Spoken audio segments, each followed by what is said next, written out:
Les grandes gueules d'Adafo Média, seule émission dans l'histoire de la radio en Guinée à franchir le cap des 5 millions d'auditeurs. À Bokeh, Cancan, Labé sur Radio Espace Région. À Kindia sur Kanyazik. En forêt sur Sahali FM.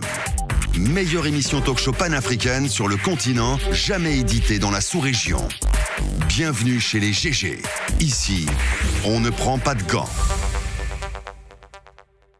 Allez, on s'excuse évidemment pour cette interruption indépendante de notre volonté. L'émission continue évidemment avec vous. Nous allons dans un instant joindre Mamadi Troakaba qui va intervenir sur notre antenne. Évidemment, on s'intéresse à ce sujet, il faut le rappeler. Il le dit, Titi, ce matin. Oui, c'est désormais connu. Le compte est désormais bon. La nouvelle CENI peut enfin s'installer.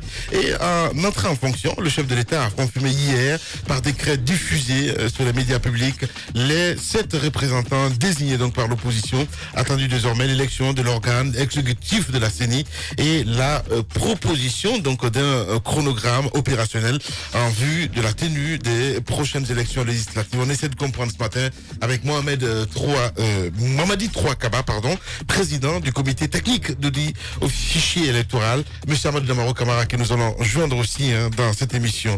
Voilà, si tout va bien Mohamed, ok, il n'y a pas de problème. Voilà, Mamadi Troakaba que nous avons donc en direct, mon cher. Bonjour, monsieur Kaba. Bonjour, monsieur Diallo, bonjour à tous. Bienvenue dans cette émission.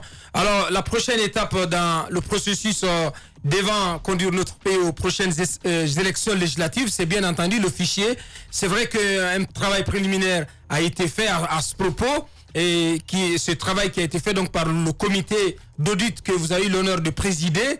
Et l'opposition avait comme exigence la participation de 3 entités internationales, l'OIF, les Nations Unies et l'Union Européenne, ce qui a été obtenu. Des mots, dites-nous, rappelez-nous comment ce processus a été conduit et quels résultats cela a produit. Il faut rappeler que ces travaux d'audit ont débuté effectivement le 8 août 2018. Il est vrai qu'il y a eu des travaux préliminaires quant au recrutement de 4 experts internationaux et aussi tous les aspects techniques qu'il fallait régler avant même l'arrivée des experts internationaux. Et donc, comme vous l'avez dit, il s'agissait de l'audit complet du fichier électoral biométrique et qui était un des points majeurs de l'accord politique du 12 octobre 2016.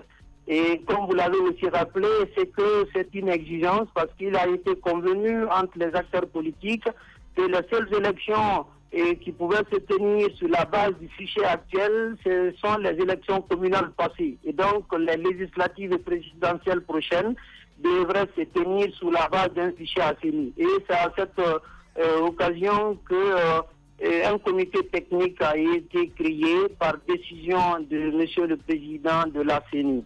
Et il faut vous donner raison parce que le comité était composé de 10 membres, dont 3 experts nationaux. Vous savez, les 3 groupes parlementaires à l'Assemblée nationale, les libéraux-démocrates, les républicains, le RPG Arc-en-Ciel, donc la majorité présidentielle, avaient chacun un expert national dans le comité technique.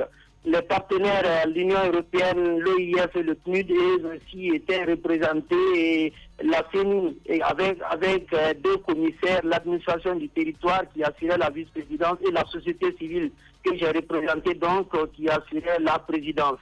Et il faut vraiment dire que les travaux de l'audit, proprement dit, ont été menés par des experts internationaux.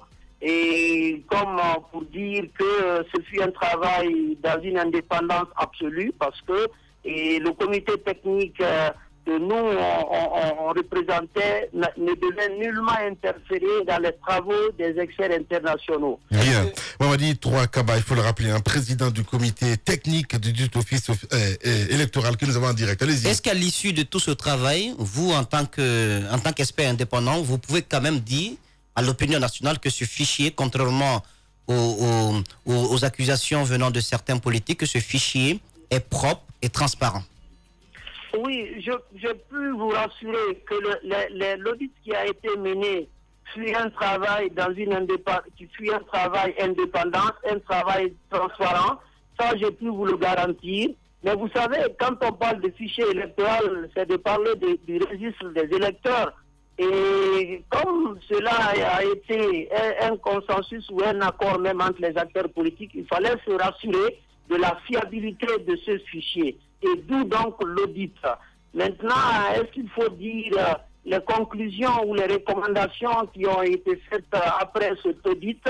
Je voudrais vraiment laisser cette responsabilité au comité de suivi parce qu'il faut rappeler, le comité technique était une structure administrative qui devait coordonner et superviser les aspects administratifs et techniques du processus d'audit. Bien. Merci beaucoup en tout cas, M. Kaba, d'avoir accepté notre invitation ce matin. Radio Espace, les grandes gueules. Leur spécialité, c'est la démesure totale. Tant qu'ils ne changeront pas, nous ne changerons pas non plus. Les grandes gueules, à suivre tous les jours sur la radio d'opinion. Radio Espace.